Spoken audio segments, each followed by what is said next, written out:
سرکار غوث پاک نے 12 سال پرانی ڈوبی ہوئی بارات کو واپس لا دیا۔ ایک مرتبہ کی بات ہے کہ سرکار بغداد حضور سیدنا غوث پاک رحمت اللہ تعالی علیہ دریا کی طرف تشریف لے گئے۔ وہاں ایک بوڑھی خاتون کو دیکھا جو زار و قطار رو رہی تھی۔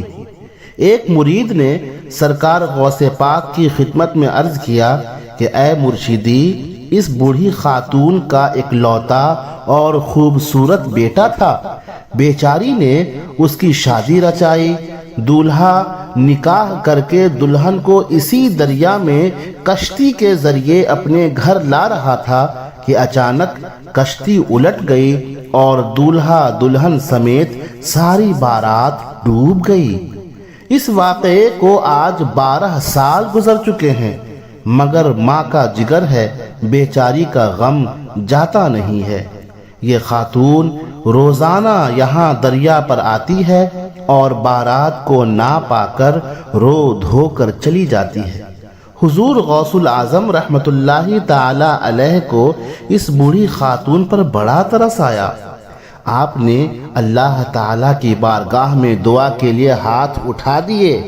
چند لمحے تک کچھ بھی ظاہر نہ ہوا تو بے تاب ہو کر اللہ کی بارگاہ میں پھر عرض کی، اے اللہ، اس قدر تاخیر کیوں، اس قدر دیر کیوں؟ ارشاد ہوا، اے میرے پیارے، یہ تاخیر تقدیر اور تدبیر کے خلاف نہیں ہے۔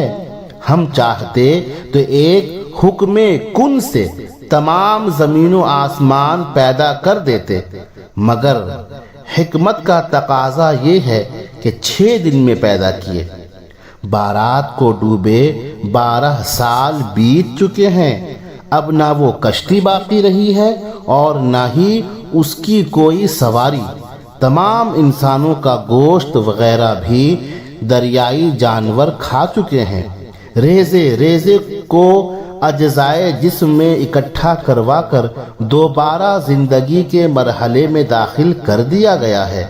اب ان کی آمد کا وقت ہے۔ ابھی یہ کلام اختتام کو بھی نہیں پہنچا تھا، یہ بات پوری نہیں ہوئی تھی کہ اچانک سے وہ کشتی اپنے تمام تر ساز و سامان کے ساتھ اور دولہا دلہن اور باراتیوں کے ساتھ پانی کی سطح پر ظاہر ہو گئی اور چند ہی لمحوں میں وہ کنارے آ لگی۔